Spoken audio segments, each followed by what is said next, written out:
Assalamu alaikum wa rahmatullahi wa barakatuh.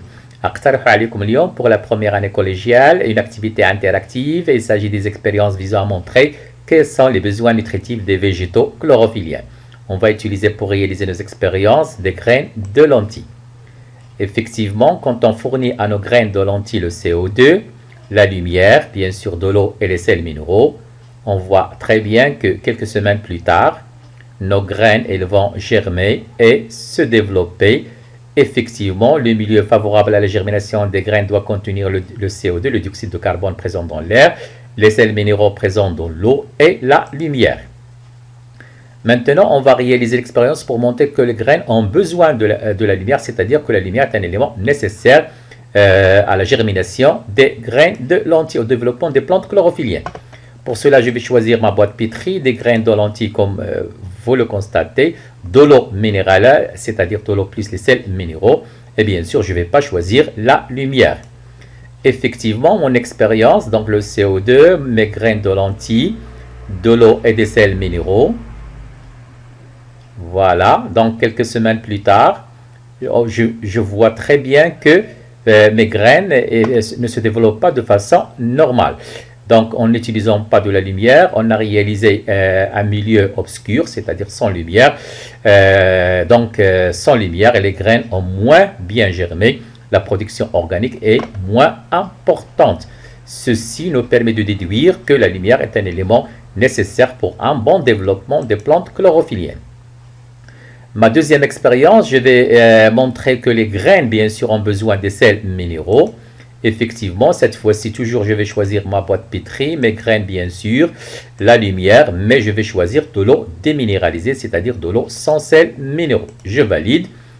Effectivement, quand je fournis à mes graines la lumière, le CO2, l'eau sans sels minéraux, c'est-à-dire l'élément éliminé cette fois-ci, ce sont les sels minéraux, quelques semaines plus tard, je vois très bien sûr, que mes graines ont germé, mais de façon très faible. Effectivement, la production de la matière, cette fois-ci, est moins importante lorsque la plante est privée des sels minéraux. Ceci me permet de déduire que les sels minéraux sont des éléments importants pour un bon développement des plantes chlorophylliennes. Ma troisième expérience, je m'excuse, cette fois-ci, je vais montrer que les graines ont besoin de dioxyde de carbone. Effectivement, toujours ma boîte pétrie, bien sûr, et mes graines, de l'eau minéralisée, la lumière, mais je vais choisir le potasse qui va absorber le CO2.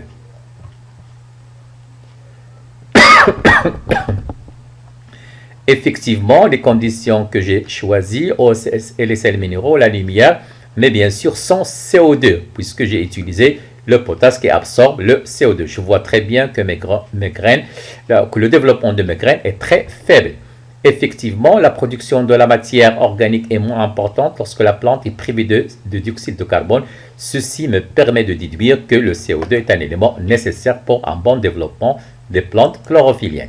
Ma dernière expérience, je vais montrer cette fois-ci que la plante a besoin de l'eau. Donc, ma boîte pétrie toujours, mes graines, les sels minéraux, la lumière et je valide. Donc, les conditions que j'ai choisies, comme vous le constatez, bien sûr, la lumière, le CO2, mes graines, bien sûr, de lentilles, les sels minéraux, mais bien sûr, l'élément éliminé cette fois-ci, c'est de l'eau.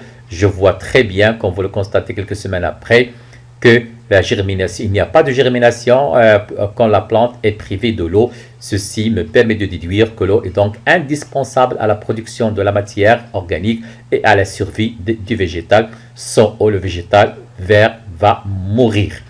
En conclusion, comme peut-être vous le savez maintenant, les végétaux verts chlorophylliens prélèvent dans leur milieu de l'eau indispensable à leur survie, les sels minéraux, le dioxyde de carbone bien sûr de l'air.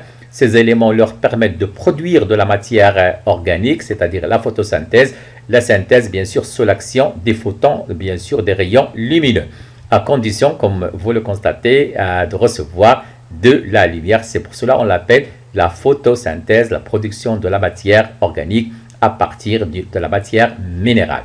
Merci.